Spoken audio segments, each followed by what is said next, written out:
Where? What do you think is the best approach to take? Thank you. Great. And what was your response to that message? Hi, Tisha. It is your choice if you want to choose to interview tomorrow. Please remember that you will need a substitute and sub-plans to cover the classes you will miss. Please let us know if you need assistance with that. Thank you. Great. And the next message that you received from the defendant's telephone number? Well, they told me to do the fingerprints too, so I was just trying to do the right thing. And the message after that?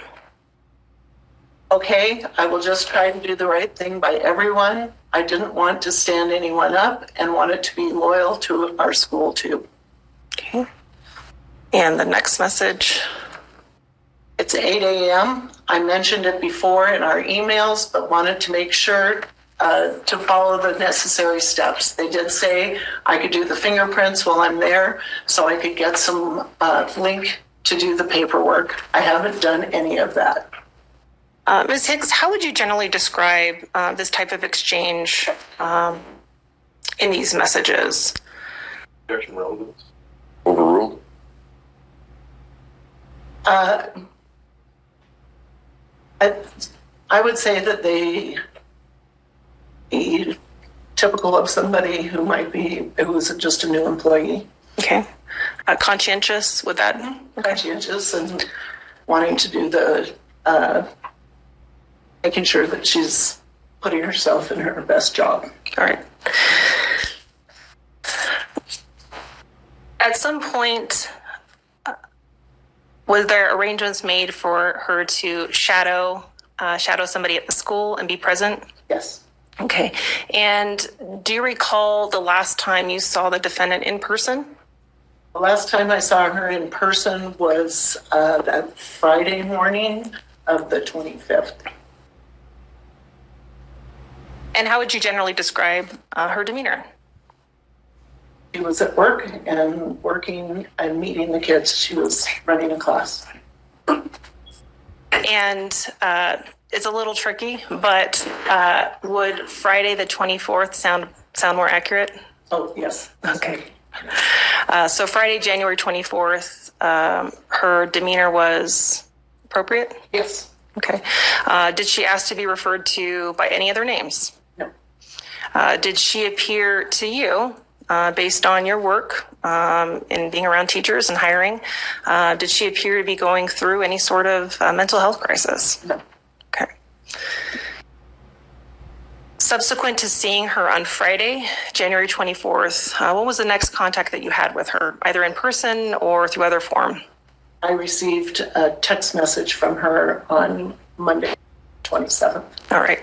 And if we could move to Monday morning, January 27th, through the messages, they should appear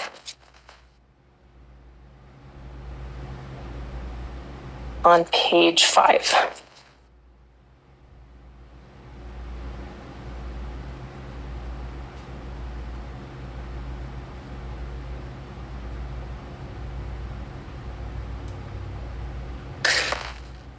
What time was the message from the defendant's phone sent to your phone on January 27th of 2020? 3 a.m. Okay. Did you read it at 3 a.m.? No. What were you doing? Okay. What did the message say? I'm sorry for the time of night message, but my stepfather passed away. Someone hit him with a car while he was walking. I can update you at a later time. All right. Subsequent message that your phone received, what was that message? The message? Was it the same? Was it different? The same message. Okay. What time was that message? 4:37 a.m. Okay. So it's exactly the same as the message that was sent at 3 a.m. from the defendant's phone? At some point that morning, did you wake up? Yes. Okay. Like a busy assistant principal, were you then able to look at all your messages? Yes. Okay. When you had an opportunity to read this message, what was your response? I responded saying, "Oh my goodness, Leticia, I'm so sorry." Okay. And we'll move onwards. What else did you say? And then shall we try to find a sub for you today? Okay. And about what time is this based on the timestamps we see here? 5:50 a.m. Okay. Subsequent response by the defendant's telephone number. We'll move up. What was that response? Good question marks. It's apparent all my family lives in the East Coast. I'm trying to find a way to get there. And what time was that sent? I was sent at 7:21. Okay. What was your response to that message? Okay, I'm just trying to understand your plans so that we can find coverage. Am I understanding that you will not be in today? And what time was that sent? 7:32. And the response from the defendant's phone? Yes, it's my parent. I can't believe that would not be an assumption in a time like this. And your response to that? I'm so sorry for your loss and we will support you, but I cannot make assumptions. I do need some direction from you.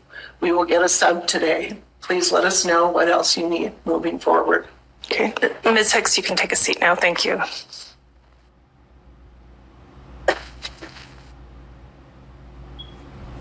In the text message exchange that occurred on January 27th that morning, how would you describe the tone of that exchange?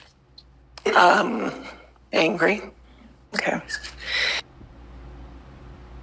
In terms of candidates and now a hired candidate contacting you, was your phone number provided for this type of emergency?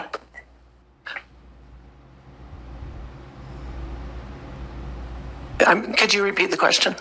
When there is an emergency, as far as whether or not somebody can be at work, what's the procedure? What is that person supposed to do? Typically, they might contact their supervisor and let them know what's happening. We do have a system to get a substitute, but she wouldn't have gone through that training as yet. And so instead of going through that process because she hadn't received that training, what other avenue would she have had to inform you of an emergency?